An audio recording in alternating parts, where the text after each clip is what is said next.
que lo que me interesa es lo primero que vimos en términos de solo nombrarlos.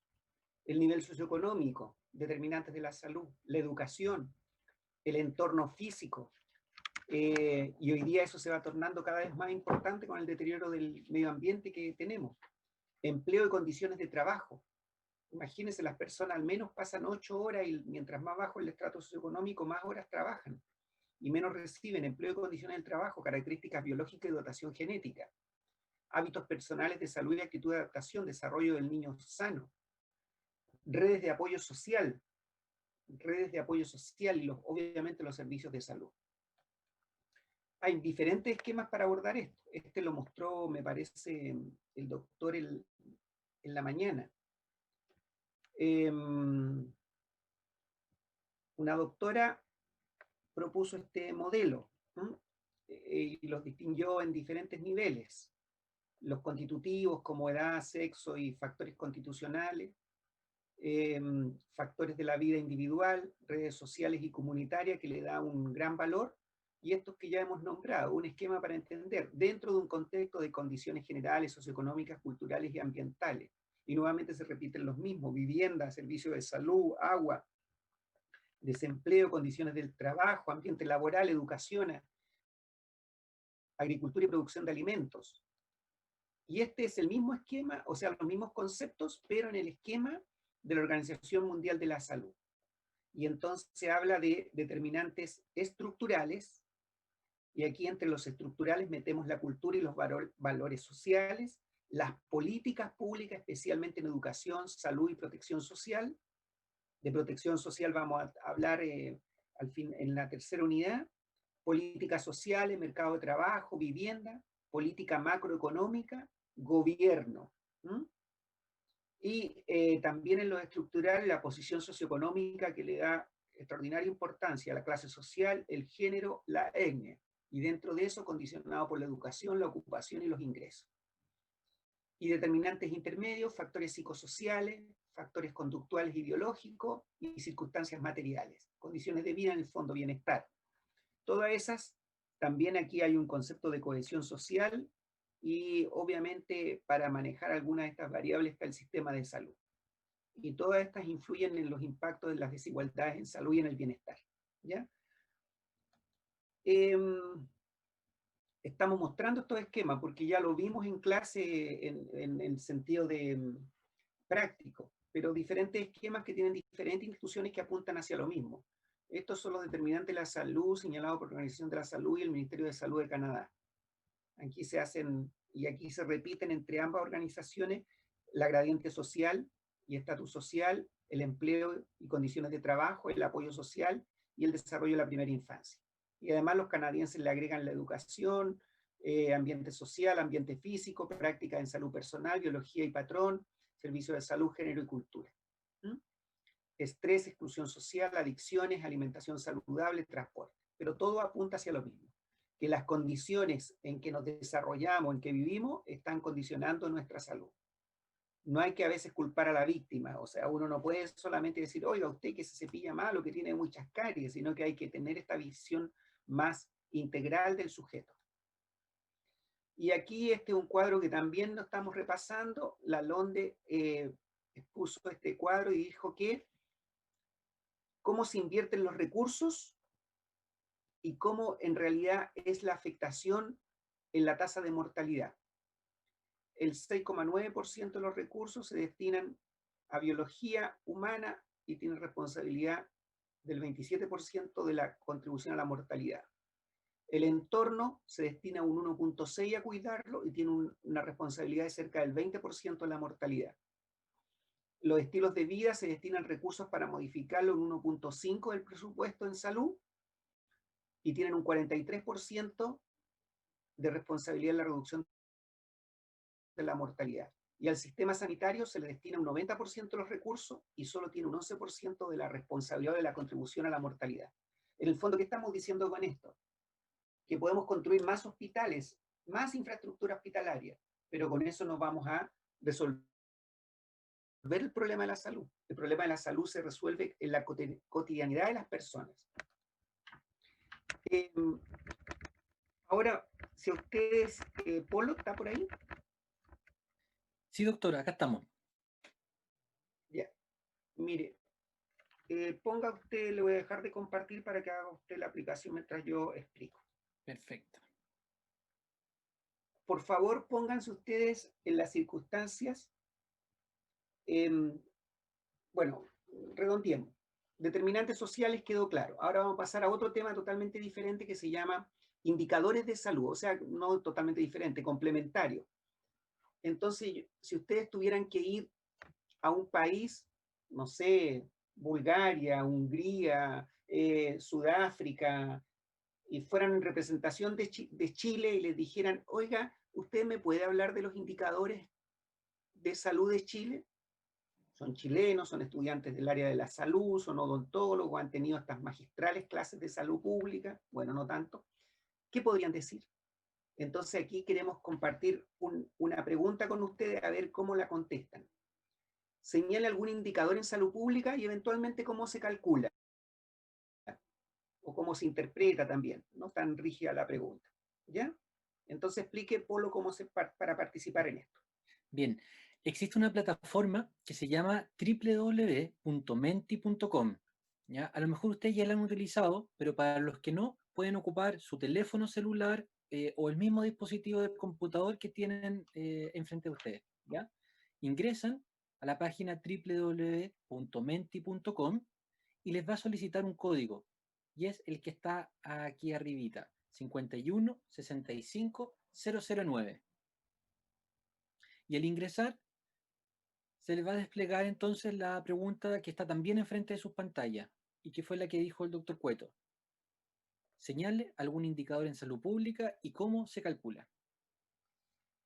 Van a ser dos preguntas, ¿ya? Entonces se va a partir primero con esta y finalizado y cerrado esta, vamos a pasar a la otra, para que no cierre la aplicación.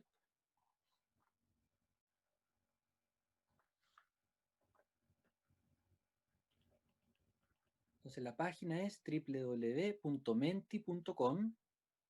El código está acá arriba, es el 5165009. Vamos a ir esperando que vayan ingresando.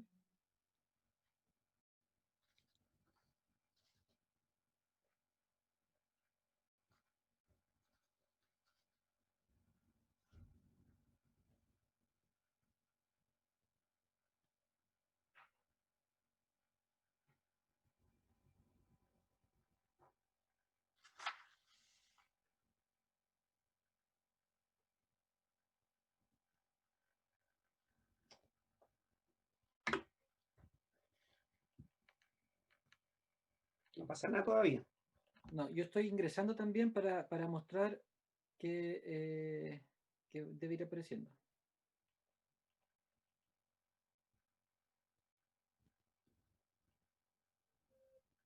Perfecto, ahí van apareciendo.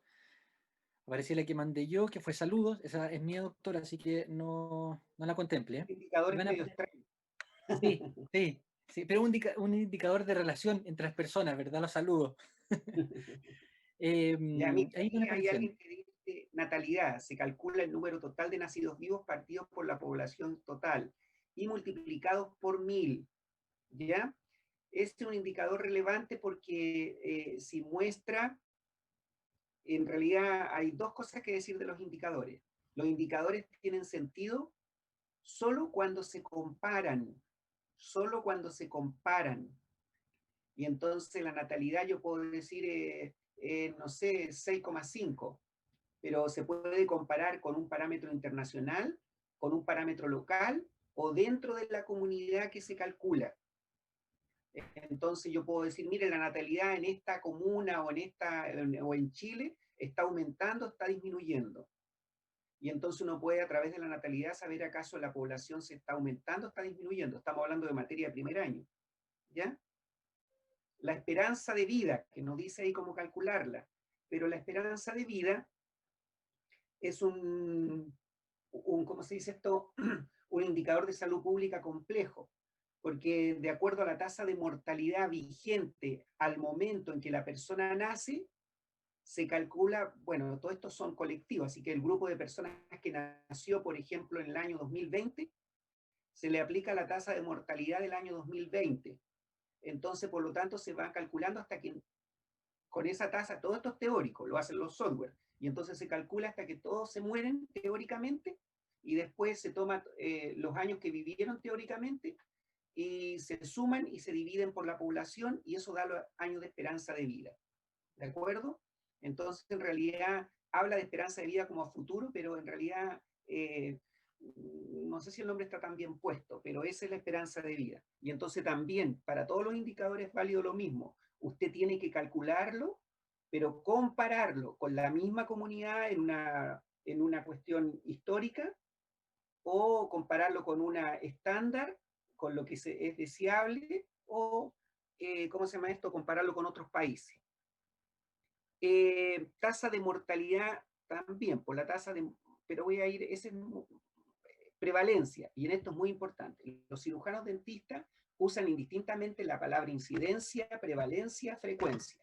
Eso es totalmente un error, son totalmente diferentes. Entonces, en esta asignatura usted tiene que usarla bien.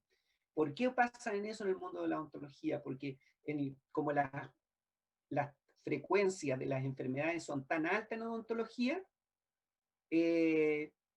suele ocurrir ese error, pero la prevalencia es una tasa, y la tasa se pone la población en el riesgo, o sea que tiene, por ejemplo, caries, y abajo la población. Entonces, como el 80% de la población, ahí estoy expresando una prevalencia, 80% de la población tiene caries. Pero en la única área que yo conozco que las prevalencias sean tan altas, porque, por ejemplo, la prevalencia de cáncer oral es 1 por 100.000, 5 por 100.000. Entonces, no lo expreso en porcentaje, lo expreso por 100.000. La incidencia, en cambio, nos habla de la velocidad con que la gente se está enfermando. En todos los casos, los casos que están. Por ejemplo, las tasas más altas de prevalencia en enfermedades generales es la diabetes, que uno dice el 7% de la población tiene esta condición, diabético. Esa es una tasa de prevalencia. ¿Ya? Tasa de mortalidad, el nivel socioeconómico, propiamente tal, no es un indicador. El que se usa el índice de Gini. El índice de Gini para mostrar la diferencia socioeconómica o la inequidad en el nivel de ingresos. Mientras más nos acercamos a uno, mayor el nivel de inequidad. El CEOPD, bueno, el COP es un indicador característico en odontología, y tiene bastantes fortalezas, pero también tiene debilidades. Ese es un indicador muy relevante para la odontología porque, por ejemplo, el objetivo sanitario se define en el COP. Se supone que el objetivo sanitario es que la población, los niños a los 12 años tengan un COP de 1.9 como máximo. La tasa de fecundidad, la tasa de mortalidad. La tasa de fecundidad aquí está muy bien. Total de niños nacidos en el año, dividido por las mujeres entre sí. Eso está bien, por 1000. Entonces mide en el fondo la capacidad que tienen las mujeres de generar hijos. Baje, por favor. Ya, entonces, todos estos indicadores en general que estamos viendo, son muy importantes, el que puso acá, los avisa, que son los años de vida perdidos en forma prematura. Me estoy refiriendo al primer ahí. ¿Qué significa eso? Que se hace una estimación que las personas debieran vivir 80 años. Y entonces se calcula la diferencia entre el momento que las personas mueren hasta los 80 años. Entonces, ¿por qué se mide de esta forma? Porque en el fondo, desde el punto de vista de un progreso del país, las personas que mueren dejaron de producir cosas para el país, y por lo tanto una gran pérdida.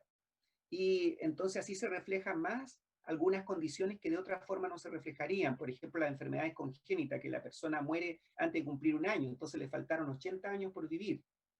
Pero también existe este otro indicador que mide la incapacidad. Entonces la visa mide además la incapacidad, y por lo tanto también es un indicador relevante, y la visa en particular permitió posicionar hace 20 años atrás la odontología como un requerimiento importante dentro de la salud pública chilena.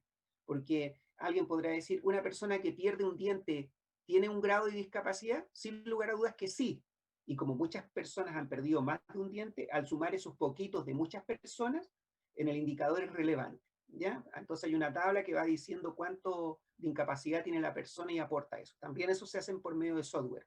No son tan fáciles de calcular como la mortalidad infantil que sale aquí, en que en el fondo se calculan los niños que se murieron antes de cumplir un año, dividido por los nacidos vivos, como lo dice aquí. Muy bien eso, ¿ya?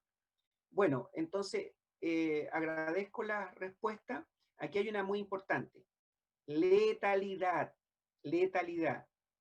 Me gusta esta que pusieron aquí porque dice cantidad de muertes por contagio en una enfermedad dividido por la cantidad de contagios de la misma enfermedad.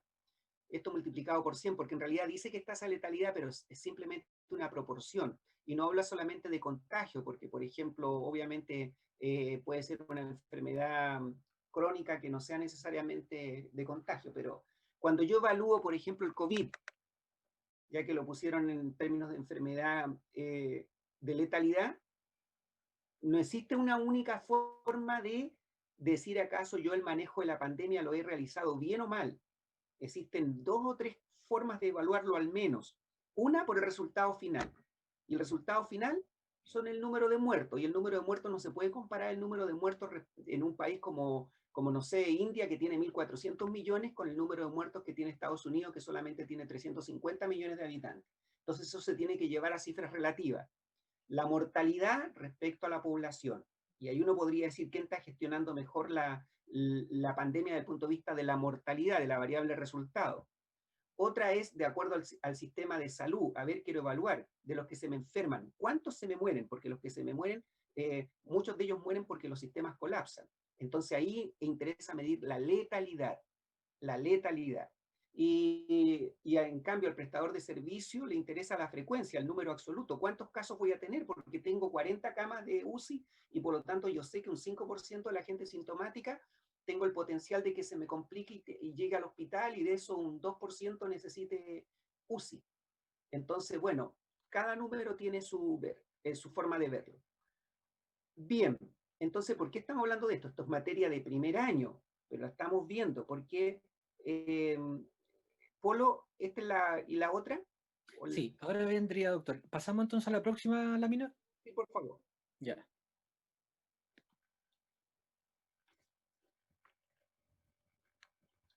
Tuvimos en esta lámina un total de 31 respuestas, doctor. Se agradece la respuesta.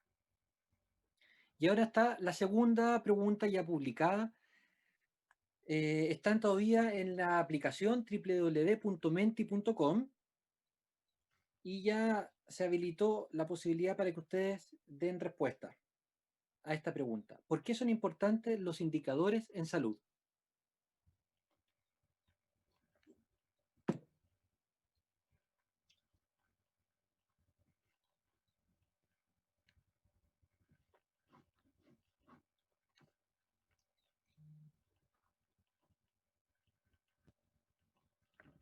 Ya están apareciendo algunas respuestas, doctor, ahí en la plataforma.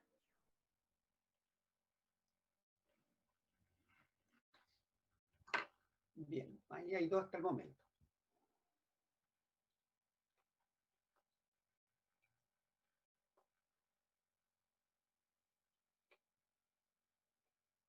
Vamos a ir a comentando algunas. Bueno, hay una que dice para poder estandarizar los resultados de los estudios. Sí, cuando yo tengo un indicador me permite a mí comparar estudios y eso metodológicamente es muy importante.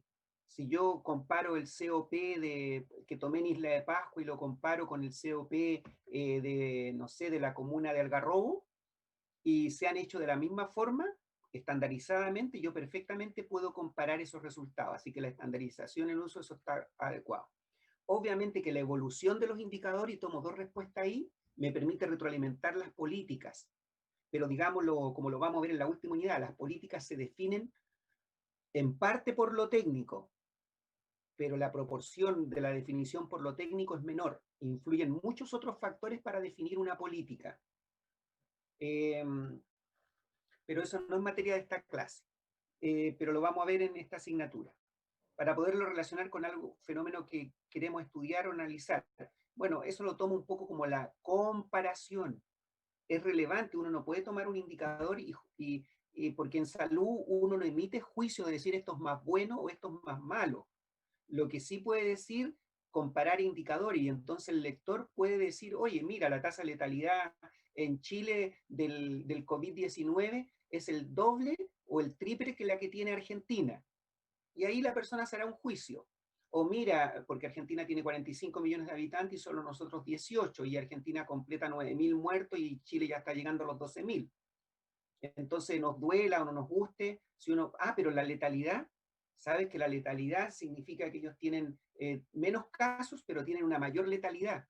Entonces letalidad Chile estaría mejor, pero la cantidad de casos. Entonces, bueno, eso es lo que se va produciendo en términos de la discusión que permiten comparar los indicadores, llevarlo a una cosa, entre comillas digo más objetiva, porque a veces cuando se comparan países los indicadores no necesariamente reflejan la realidad, porque a veces algunos gobiernos como que los manipulan.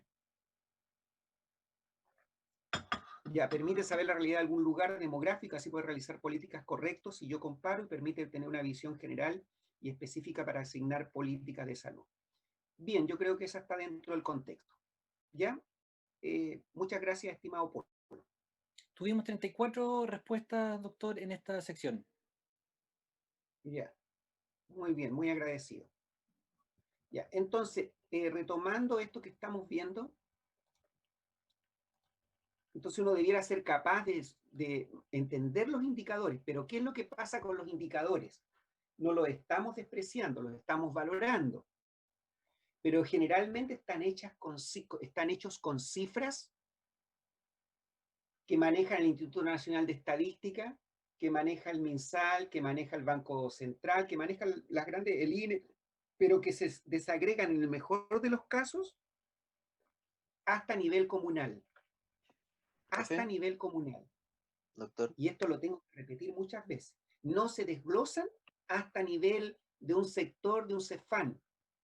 Yo no sé la tasa de mortalidad, bueno, la infantil generalmente se lleva registro, pero no sé, por ejemplo, el nivel de ingreso per cápita a nivel del Reina Isabel, del CEFAN Reina Isabel. ¿Se entiende? No sé los indicadores, entonces a esa altura, claro, tengo los indicadores de la comuna, pero saber indicadores tan a nivel, tan micro, tengo que yo recoger información para poder construir lo que necesito, ¿ya? Entonces, bueno, yo puedo saber cuál es el perfil de salud de la comuna de Valparaíso, sí. Bueno, en particular en esta comuna hay un informe que habla de eso, pero si no existiera ese informe, si me dicen, mire, haga un perfil de salud de la comuna de Petorca, ya que está tan de moda por la escasez de agua que sufre la zona. Entonces, claro, yo la podría hacer en base a puros indicadores que no necesariamente tienen la sensibilidad de la variabilidad del lugar, porque deben saber ustedes que la comuna de Petorca es la comuna más grande de la quinta región, la más grande en territorio, con baja densidad poblacional, pero no me refleja muy bien los indicadores. No digo que estén malos, pero digo que tienen poca sensibilidad a ese nivel. ¿Ya? Aquí hay otros indicadores principales, grupos, los avisa que habíamos visto, como les decía aquí, los avisa ponen en un lugar relevante las condiciones neuropsiquiátricas, las enfermedades digestivas, y en fin, varias enfermedades, entre ellas las condiciones orales, que significan que la gente pierde funcionalidad. Ya. Y entonces, lo dejamos al final, esto ya lo pasamos, pero volvimos un poquito para atrás. Profe. Estoy avanzando. Entonces, hasta aquí estamos repasando. El valor de los indicadores. Los tenemos que valorar porque nos permiten monitorear, nos permiten comparar, nos permiten evaluar, y por lo tanto, si el agente técnico político lo toma, puede retroalimentar los programas o estructurar nuevos programas de salud según esos indicadores. Y son básicos también para que organismos independientes como los investigadores, las universidades, tomen esos indicadores, los recojan y puedan comparar la evolución de algunas variables. Ya, dicho eso, los determinantes de la salud, por otra parte, son relevantes porque tenemos que entender de que la salud va más allá de la atención clínica y la salud se resuelve en las condiciones de vida y de jerarquía social donde viven las personas a diario. Y ahora este enfoque lo vimos nosotros en segundo, les dimos lectura, así que estamos volviendo a repasar los activos en salud, la salutogénesis, la salud positiva. ¿Y qué es la salutogénesis? Son todas aquellas actividades que se centran en la generación de salud. La única actividad que nosotros como profesionales de la salud hacemos en torno a esto es la promoción de la salud, que algunos erróneamente lo relacionan solo con educación en salud. Y ese es un error, porque una de las actividades, y de menor efecto, entre paréntesis, es la educación puntual que uno hace cuando hace promoción de la salud. Y generalmente se mezcla promoción y prevención. Y en ocasiones yo he preguntado a estudiantes de quinto año qué es promoción y qué es prevención, y no saben mucho cuál es la diferencia. Promoción, siempre estoy pensando en la salud, en fortalecer la salud, en respaldar la salud, en gestionar elementos que me propicien el aumento de los estándares de bienestar. En cambio, la prevención ya es un enfoque patogénesis, porque yo estoy pensando en defenderme, no sé, de la hipertensión, de la caries, le pongo flúor en el agua para defenderme de qué, de la caries. Eso ya es con el enfoque patogénico. Entonces, en ese sentido, se han descubierto una serie de recursos que están basados en las capacidades, habilidades y talento a nivel individual, familiar y comunitario para potenciar el mantener la salud y el bienestar. Es decir, bueno, ya sabemos que los determinantes sociales actúan para que la gente esté bien o esté mal, pero además, dentro de las comunidades, dentro de las sujetos, hay cosas que favorecen su salud. Y entonces tenemos que conocerlas para, en el fondo, no solamente entenderlas, sino que gestionarlas en favor de los individuos, de las familias y de las comunidades. El concepto de salutogénesis se focaliza principalmente en crear la salud. ¿Cuáles son las acciones llevadas a cabo por algunos individuos que hacen que ciertos triunfen y otros decaigan o enferman? Cuando se presentan incluso dentro del mismo contexto. Se concentra en resaltar el éxito de la persona, del grupo y la sociedad, y busca los fundamentos de las acciones positivas llevadas a cabo en torno a la salud. Abarca mecanismos que permitan a las personas y a la población desarrollar su salud y gestionar la fragmentación y el caos de la realidad. Porque todas las personas, las familias, las comunidades tienen que soportar estrés. Y el estrés puede ser funcional. Obviamente que si llega a ciertos niveles inmanejables, no ya se convierte en algo más, pero tiene que manejarse y convertirse, y al manejarlo, las personas pueden mantener y mejor, incluso potenciar su salud. Algunos activos externos, amigo y pareja, porque el estar bien, claro, depende de un bienestar material, pero también diríamos que depende de un bienestar emocional y mental, porque según las teorías que nosotros vimos con usted el 2018, los organismos se enferman a partir de que el sistema nervioso central está recibiendo mucho agentes estresores. Entonces, al final tenemos un órgano de choque que nos va a hacer enfermar, pero es producto de estos niveles de estrés. O estos niveles de estrés nos hacen tener conscientes o inconscientes ciertos comportamientos de riesgo que al final terminan deteriorando la salud. Entonces, algunos de esos activos externos, apoyo emocional, salir y disfrutar con ellos, apoyo en problemas, motivar a realizar actividades, amigos y pareja, familia, apoyo de la familia, disfrutar en familia, orientación y consejo, ayuda cuando tienes problemas. ¿Se acuerdan que vimos nosotros que podíamos medir la funcionalidad de la familia por el medio del hogar familiar? En donde hay familias que efectivamente cumplen su función, que es la protectora, pero en realidad hay otras familias muy disfuncionales. El barrio, zonas verdes, convivencia entre los vecinos, centros cívicos, espacio deportivo, lugares de entretenimiento, centros de salud, mantener a las personas adultas mayores activas. Eso todo son activos externos que potencian la salud. Y también hay activos internos, como estado anímico, habilidades sociales, motivación por el logro, autoeficacia, autoestima, valores personales, inteligencia, activos por el hacer, actividad física, comer sano, no drogarse, sobre todo estos fines de semana, cumplimiento de proyectos personales, ayuda a los demás, buen desempeño académico, saber expresar emociones. Todos esos son activos internos que fortalecen la salud. Y en esto hay una serie de autores. Y algunos de estos conceptos los pasamos nosotros en clase en segundo año. Los voy a nombrar y después vamos a pedir alguna colaboración para desarrollar algunos. En esto está representado un paragüita que representa que esto nos protege. Este paragüita representa la salutogénesis que nos protege de los ataques, de la invasión, de la invasión de la invasión de la noxa, de la gente que nos puede enfermar. Entonces, tenemos agentes como elementos dentro de la salutogénesis, la gratitud, la autoeficacia, la fortaleza, la empatía, el humor, la capacidad de enfrentamiento, el empoderamiento, el capital social, capital cultural, inventiva aprendida, optimismo aprendido, calidad de vida, resiliencia, voluntad de sentido, locus de control, bienestar, teoría ecológica, afectividad, interdisciplinariedad, competencia de acción, florecimiento, conectividad, sentido de coherencia, inteligencia emocional. Incluso algunos de ustedes me acuerdo que expusieron sobre algunos de estos elementos en segundo año.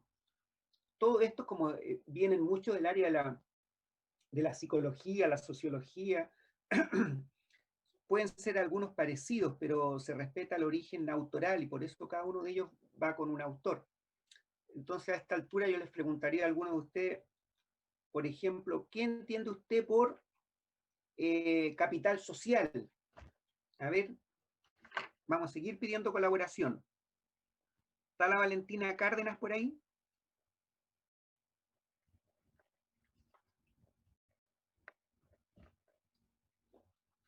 ¿No está la Valentina Cárdenas? Doctor, Cárdenas. no, eso no soy Valentina, soy Pilar. A Pilar, ¿Aló? ya, muy bien. Ya. ¿Me puedes repetir un poquito la pregunta? Que se me cae un poco el internet. No se preocupe. Capital social, ¿qué entiende usted por capital social? Como, a ver, podríamos decir como el rol de la persona como en la sociedad, como su rol activo. Pero explíquese un poquito más o pida ayuda a alguien que hay dentro del mismo curso. ¿Aló, profe? ¿Sí? Yo creo que es como la red de apoyos que tiene la persona, dónde está inserto. La familia podría ser un capital social, encuentro yo. O los Muy bien, apoyos ¿cuál que es su tiene nombre? Que no lo vi ahí en la la pantalla. sociedad. Los apoyos que tiene el individuo de la sociedad, los que obtiene a través de la sociedad. Eso es lo que creo.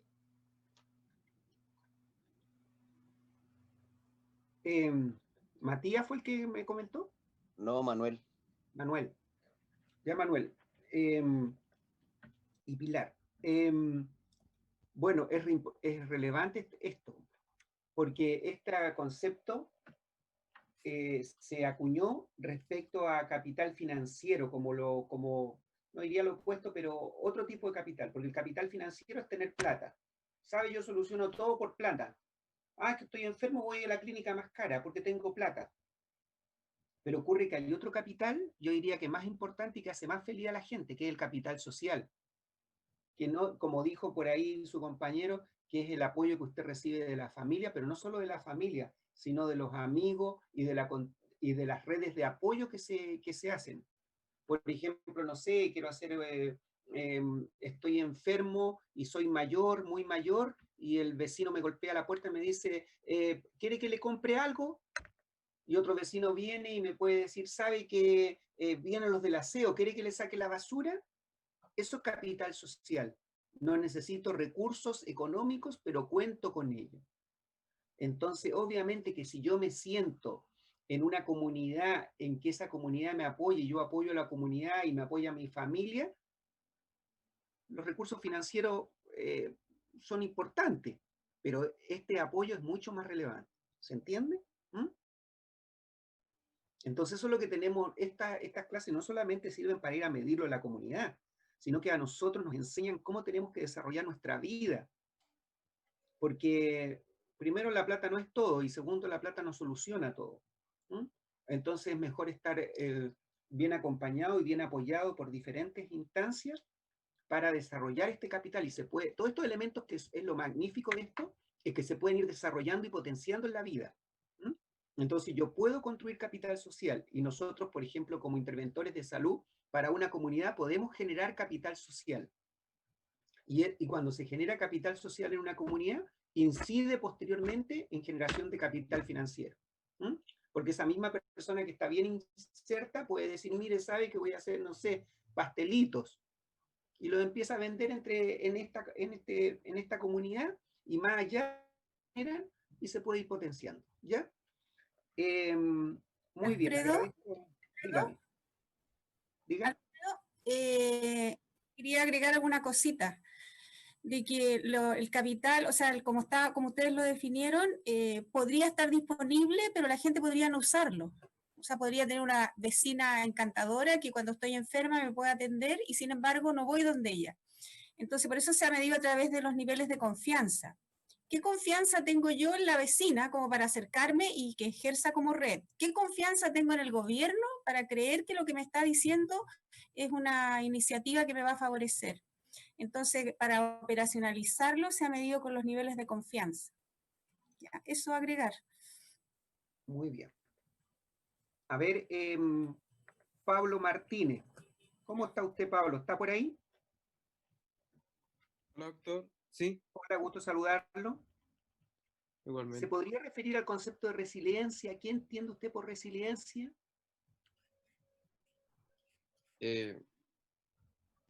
Lo voy a pensar un poco, Fede.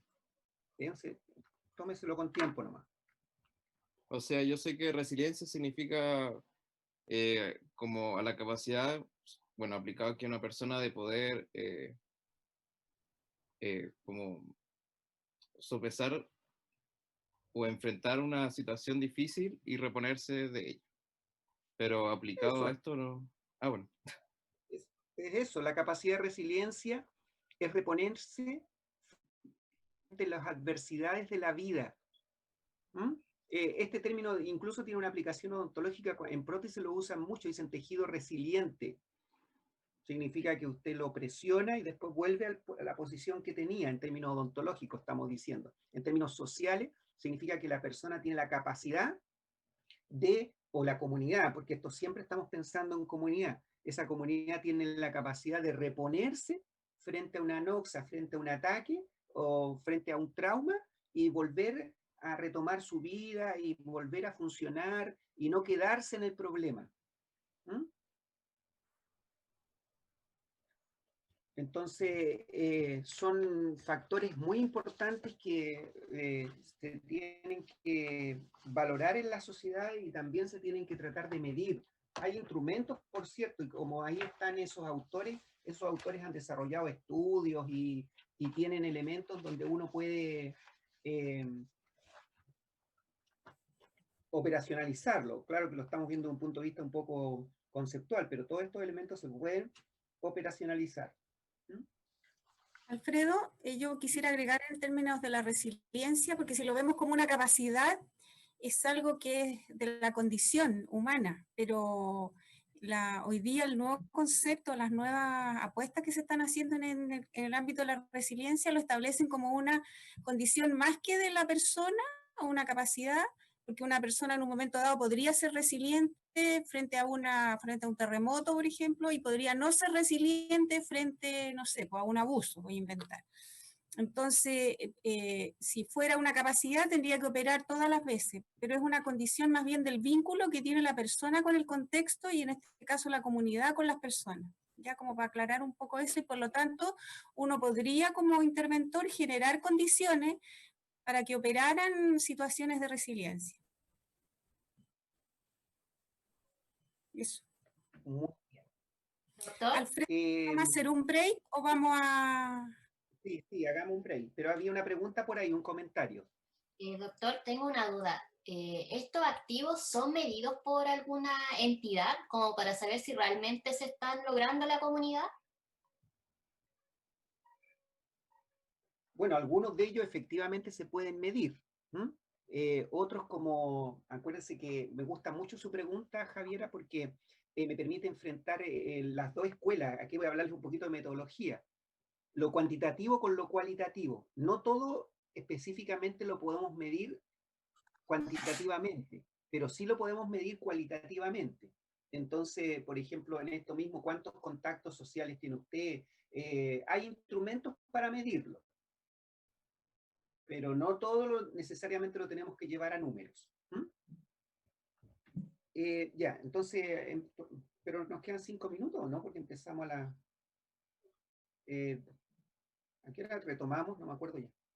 Empezamos al 10 para las 3. Entonces me quedan 5 minutitos y paramos. ¿Ya? Vamos con otro, a ver, cualquiera de ellos.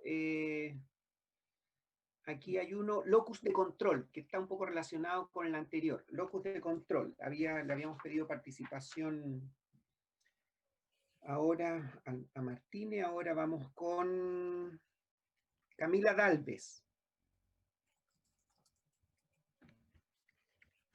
¿Está por ahí la Camila? Sí, acá estoy. Ya, ¿qué le viene a usted con el concepto de locus de control o algún compañero que quiera apoyar la explicación?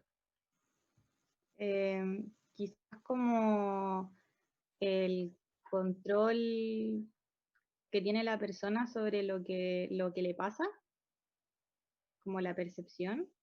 Ya, eso está muy bien, pero ¿respecto a qué? Todo lo que me ha dicho está correcto. ¿Cómo respecto a qué?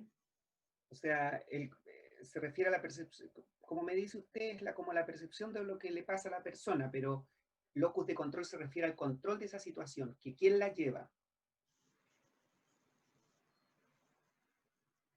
Lo explico de otra forma o lo explico el concepto. Locus de control se refiere a que hay personas que todo lo bueno o malo que les pasa en la vida lo atribuyen a un tercero, a fuerzas externas.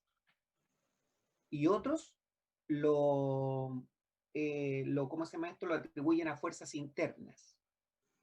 Es como Entonces, perdón, lo que se llama como locus interno y externo. Exactamente. Entonces, por ejemplo, el típico persona de locus de control externo va a decir, no, es que a mí me fue mal porque el profe me tenía mala, no, porque yo estudié con un compañero y ese compañero solo se divertía, entonces no podíamos estudiar, no, es que en mi casa no tengo las condiciones, o por ejemplo, a mí me encanta ver un programa sobre obesidad mórbida extrema.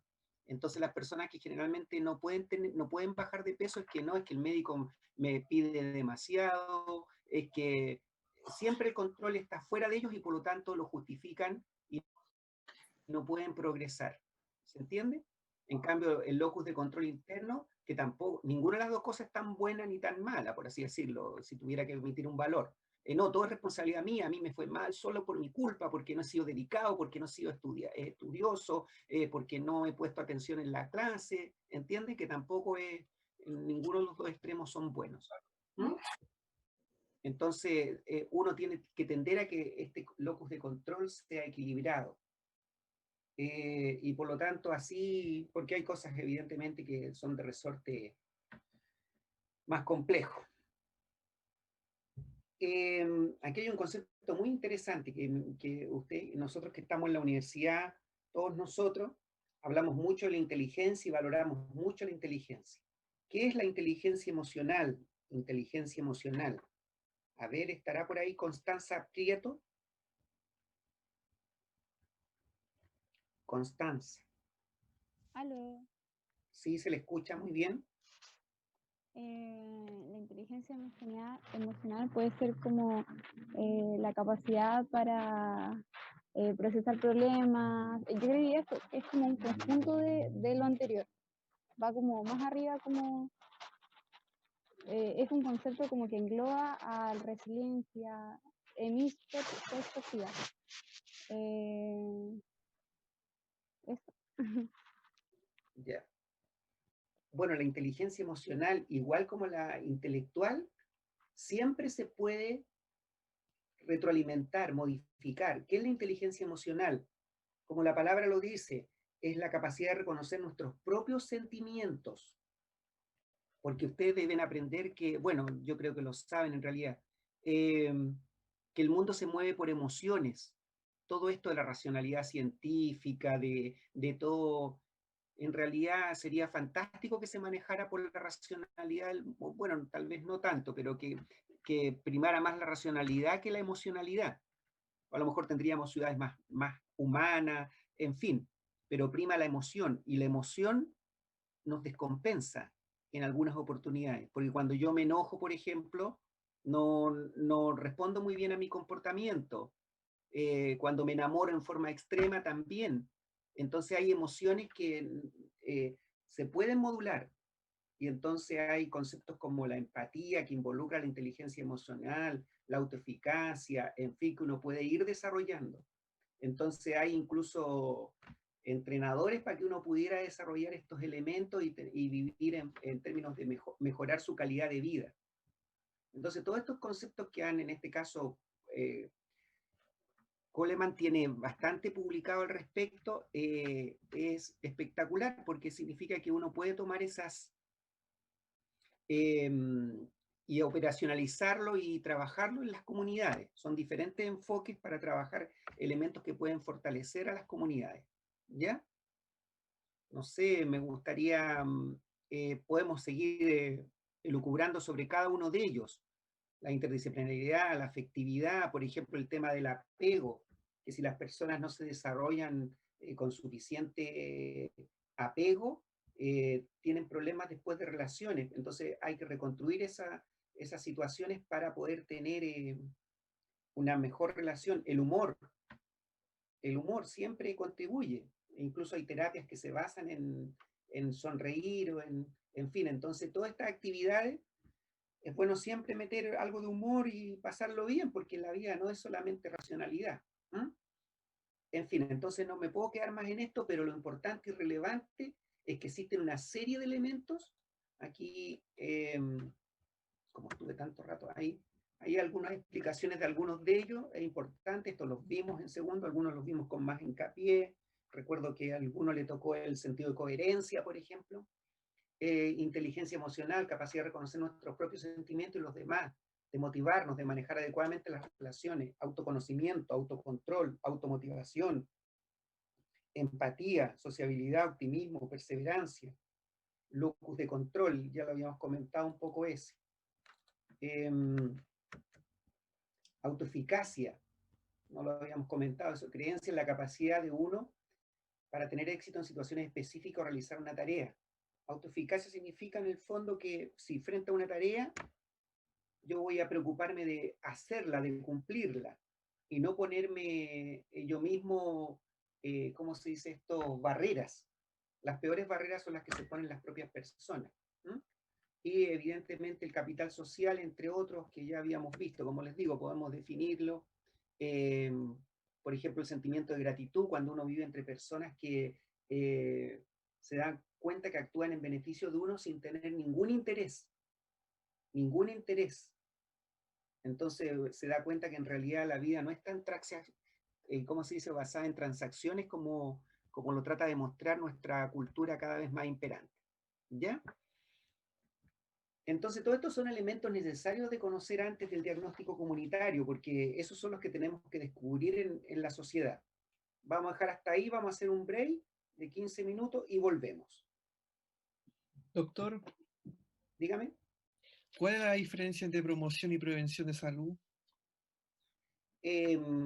La promoción de salud se centra en la salud. Todas las actividades que potencien la salud. Y en ese sentido, por ejemplo, todo lo que potencia los activos en salud, todo lo que potencia la salud positiva, todas aquellas actividades cuando, por ejemplo, la gente está haciendo deporte, cuando la gente está, ¿cómo se llama esto?, comiendo sano, cuando la gente está teniendo relaciones sociales saludables, todo eso está potenciando la salud, cuando tiene bienestar en su vivienda, en su barrio, está potenciando la salud. Todo eso es promoción, y la promoción va más allá de la educación, porque cuando yo, por ejemplo, pavimento en una población calles y le doy mejor acceso, estoy mejorando su nivel de vida. Cuando pongo alcantarillado, cuando pongo agua potable, cuando pongo iluminación, todo eso estoy promocionando la salud, no solamente la salud, por cierto. Y cuando estoy potenciando todos estos factores a nivel comunitario y familiar, estoy pensando en la salud. Ese es el enfoque de la salud, promoción de la salud. Habitualmente, como le vuelvo a decir, para los profesionales, la salud creen que es sinónimo de educación. No, lo que pasa es que los profesionales de salud hacen mucha educación, a veces, como hacen educación, creen que es el único elemento de promoción, pero es uno entre varios. Ahora, el concepto de prevención. El concepto de prevención, yo ya estoy pensando en enfermedades. Cuando yo le estoy diciendo, sabe, usted tiene que controlarse la presión arterial 2 veces al mes, ¿estoy pensando en qué? En hipertensión. Mire, cuando estoy diciéndole, mire, vamos a echar, como yo puse el ejemplo en delante, pongamos flúor en el agua potable, estoy pensando en las caries. Entonces ya estoy pensando en la enfermedad. Entonces un enfoque patogénico, no es un enfoque de promoción de la salud. Necesario, por cierto, pero lo ideal sería que, como decían en la mañana, que la gente no llegue al hospital, que no llegue a la atención, que no necesite porque está sano. Entonces, cuando ya estamos pensando en la enfermedad, las vacunas, por ejemplo, que a mí me parecen extraordinariamente un avance del ser humano, son de carácter preventivo, protección específica, preventivo. ¿Mm? No sé si queda más claro la respuesta. Sí, me quedó súper claro, gracias. No hay por qué. Ya, entonces son las 15:40, 15 minutos y volvemos. 5 para las 4 y ya estamos avanzando. Muchas gracias por las participaciones que han hecho. Profe, Diga. ¿le puedo hacer una consulta? Yo me acuerdo que cuando llaman primero, usted dijo que los indicadores de salud se relacionaban con el riesgo país. ¿Sí? ¿Cierto? ¿Cuál es la pregunta? Eso es que, si me podía explicar eso, por favor. Lo que pasa es que los indicadores son mucho más amplios que el tema de la salud. Por ejemplo, un indicador de pobreza. Y muy buena su pregunta porque me permite extenderme sobre esto. ¿Por qué a toda la sociedad, y cuando digo a toda la sociedad, le interesa la estabilidad? Porque con estabilidad, la gente que hace negocio puede hacer negocio, la gente que como un simple trabajador, como es uno o un profesional, puede trabajar y desarrollarse y así sucesivamente. Pero cuando los indicadores significa que, por ejemplo, la distribución de la riqueza, ese índice que yo le comentaba, el índice Gini, se sabe que cuando esos indicadores se disparan mucho, o la desigualdad se dispara mucho, reflejada a través de ese indicador, significa que el estallido social o la inestabilidad social puede producirse. Entonces, a ninguna parte de la sociedad, entonces por eso las sociedades se preocupan de estar, ¿cómo decirlo?, compensadas. Y cuando se empiezan a producir estos desequilibrios, es relevante y por lo tanto se comparan entre países y países y dan estabilidad o menos estabilidad a un país.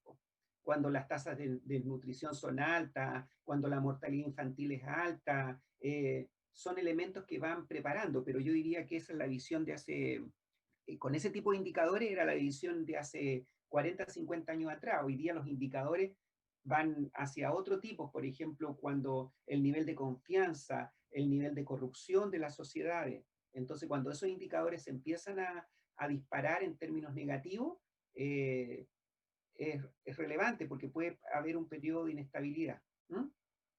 No sé si contesté la pregunta en realidad. Sí, profe, gracias. Ya. Muy bien, entonces entramos en receso. De las 15:45 a las 16, ¿ya?